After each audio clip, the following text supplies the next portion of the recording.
Salam sejahtera untuk kita semua, Shalom. Assalamualaikum warahmatullahi wabarakatuh. Bapak Ibu yang saya kasihi, saat ini saya akan membawakan materi dengan judul Pedoman Cara Produksi Pangan Olahan yang Baik untuk Industri Rumah Tangga Pangan. Sebelum lanjut ke materi, saat ini izinkanlah saya memperkenalkan diri terlebih dahulu. Nama saya Apoteker Frisilia Lumintang Sarjana Sains. Saat ini saya dipercayakan sebagai Kepala Seksi Farmasi, Alat Kesehatan, dan Perbekalan Kesehatan Rumah Tangga di Dinas Kesehatan Kabupaten Minahasa Selatan. Apa itu pedoman cara produksi pangan olahan yang baik untuk industri rumah tangga pangan? Ini adalah suatu pedoman dan prinsip dasar yang penting dalam kita memproduksi suatu pangan, dengan tujuan menjamin bahan pangan yang diproduksi aman, bermutu, dan layak untuk dikonsumsi. Industri rumah tangga atau disebut IRT adalah suatu perusahaan pangan yang memiliki tempat usaha di tempat tinggal dengan peralatan pengolahan pangan manual hingga semi-otomatis. Hygiene adalah segala usaha untuk memelihara dan mempertinggi derajat kesehatan, sedangkan sanitasi adalah upaya pencegahan terhadap kemungkinan bertumbuh dan berkembang biaknya jasad renik pembunuh, pembusuk, dan patogen dalam peralatan dan bangunan yang dapat merusak dan membahayakan. Nah, tujuan umumnya yaitu menghasilkan pangan yang aman untuk dikonsumsi. Nah, apa itu keamanan pangan? Ini adalah kondisi dan upaya yang diperlukan untuk mencegah pangan dari kemungkinan cemaran biologis, kimia, dan benda lain atau fisik yang dapat mengganggu, merugikan, dan membahayakan kesehatan manusia, serta tidak bertentangan dengan agama, keyakinan, dan budaya masyarakat, sehingga aman untuk dikonsumsi. Beberapa masalah utama keamanan pangan yang sering kita dengar saat ini, di antaranya penggunaan pemanis dan pengawet yang melebihi takaran, penggunaan bahan kimia yang dilarang untuk pangan, adanya keracunan setelah mengkonsumsi pangan, dan kurangnya kesadaran masyarakat akan kebersihan dalam mengolah pangan. Ini 3 bahaya dalam keamanan pangan: bahaya biologis, bahaya kimia, dan bahaya fisik. Kita bahas satu persatu. Yang pertama, bahaya biologi. Ini bisa berupa bakteri, kapang, kamir, parasit, virus, dan ganggang. Pertumbuhan mikroba bisa menyebabkan pangan menjadi busuk sehingga sudah tidak layak lagi untuk dikonsumsi. Bahkan pada beberapa kasus menyebabkan keracunan pada manusia, bahkan kematian. Yang kedua adalah bahaya kimia. Ini merupakan bahan kimia yang tidak diperbolehkan untuk digunakan dalam pangan. Selanjutnya, ini bahan-bahan kimia yang sering ditambahkan. Formalin disalahgunakan untuk mie basah, tahu, ikan, dan lain-lain. Sebenarnya formalin ini kegunaannya hanya untuk penggunaan pada kayu, tekstil, lem, mengawetkan mayat, dan organ tubuh. Sedangkan boraks disalahgunakan untuk bakso, mie basah, pisang, molen, dan lain-lain yang sebetulnya kegunaannya adalah sebagai antiseptik dan pembunuh kuman. Selanjutnya ada rodamin B. Ini pewarna makanan yang sering disalahgunakan. Ya, biasanya berwarna merah. Disalahgunakan untuk kerupuk, terasi, dan pangan jajanan.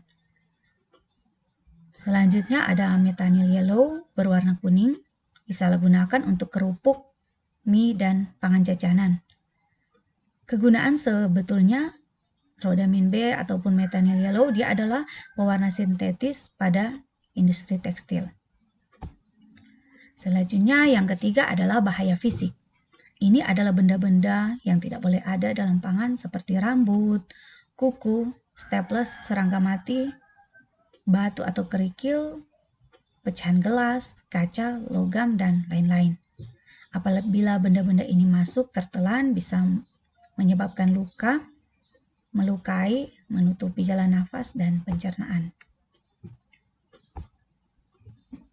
Selanjutnya kita masuk pada Peraturan Kepala Badan POM tahun 2012 tentang cara produksi pangan yang baik untuk industri rumah tangga. Ada 14 poin. Kita masuk pada poin pertama, yaitu tentang lokasi produksi. Lokasi produksi seharusnya itu jauh dari sumber cemaran, seperti sumber polusi, tempat pembuangan akhir, perumahan padat, dan kumuh. Nah, sebaiknya lingkungan produksi kita itu adalah lingkungan yang bersih, nah, selokannya berfungsi baik, dan memiliki tempat sampah yang tertutup. Yang kedua adalah bangunan dan fasilitas. Ruang produksi kita sebaiknya langit-langitnya bersih, permukaan dinding licin dan mudah dibersihkan, jendela dilengkapi kawat kasa. Nah, ini tujuannya yaitu untuk menyaring debu atau kotoran yang masuk dari luar. Selanjutnya, permukaan alat atau tempat kerja bersih, halus, tidak berkarat, kedap air, dan tidak mencemari pangan. Lantai mudah dibersihkan dan tidak licin. Yang ketiga adalah peralatan produksi, meliputi antara lain bahan peralatannya apakah terbuat dari kayu, stainless steel, dan lain sebagainya.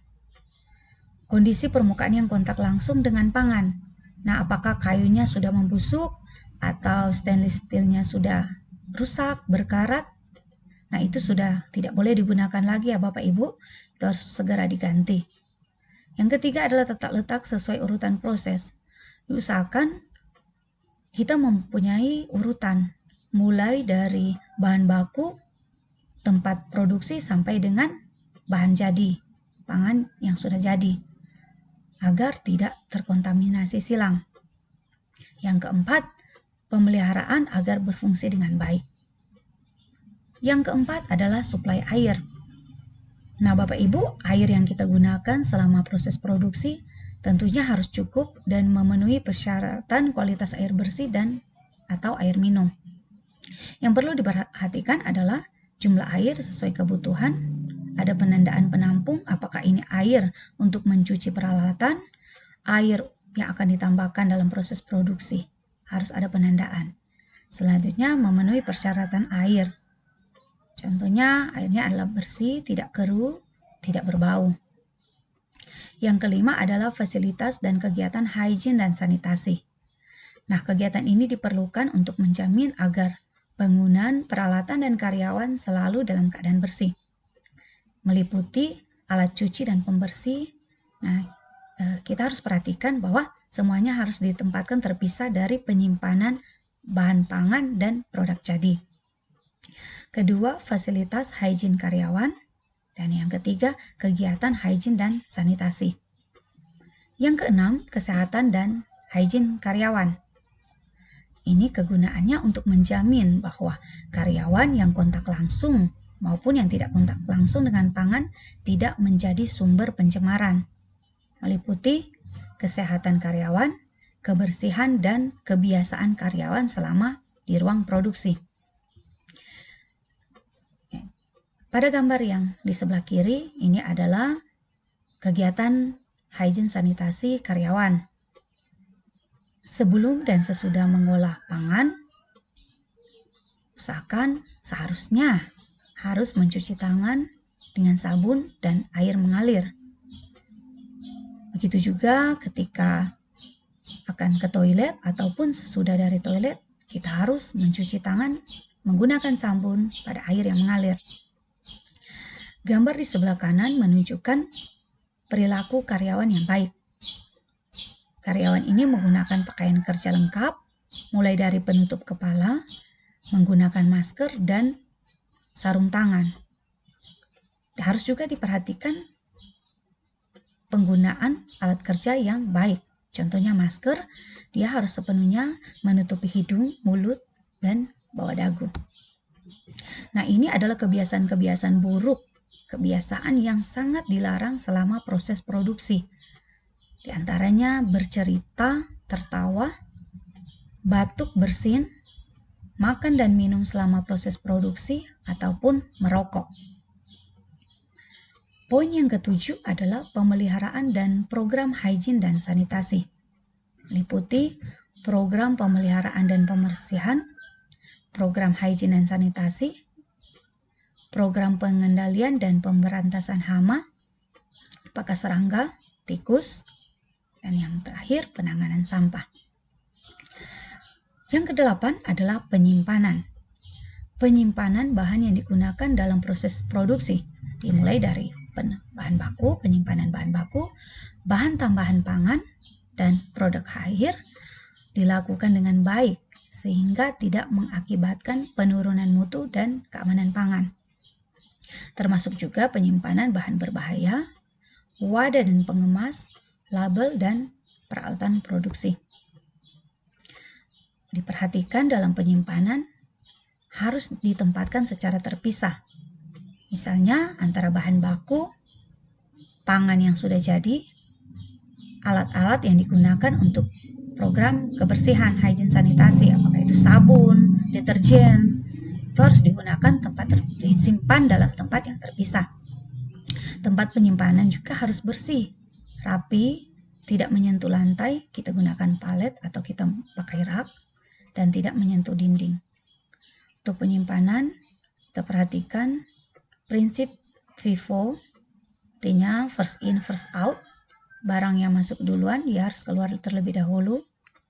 Prinsip FIFO atau first expires, first out. Barang yang tanggal kadaluarsanya lebih dulu, harus kita keluarkan terlebih dahulu. Dan yang terpenting juga, harus ada identitas atau pencatatan. Yang kesembilan adalah pengendalian proses. Ini digunakan untuk menghasilkan produk yang bermutu dan aman. Proses produksi harus dikendalikan dengan benar. Dengan cara kita menetapkan spesifikasi bahan baku. Misalnya kita membuat kue, kita sudah tentukan kita memakai margarin apa, mentega apa, tepung terigu, gula. Selanjutnya kita menetapkan komposisi dan formulasi bahan. Jadi untuk pembuatan kue 1 kilo, kita menggunakan mentega berapa banyak, berapa gram, terigu berapa gram. Jangan sampai Bapak Ibu ketika di awal kita buat suatu formulasi, produk kita sudah beredar, sudah banyak dikenal, dicari oleh masyarakat, tetapi akhirnya kita sebagai produsen menurunkan formulasinya. Jadi awalnya misalnya menteganya 250 gram, setelahnya itu menurun menjadi 200 gram. Jadi kita harus menetapkan komposisi yang jelas Bapak Ibu. Penetapan cara produksi yang baku, penetapan jenis, ukuran, dan spesifikasi kemasan. Misalnya kita produksi kue ada yang 100 gram, 500 gram, dan tentunya harus kita timbang, harus kita ukur, jangan hanya dikira-kira. Dan yang kelima, harus ada penetapan keterangan lengkap tentang produk.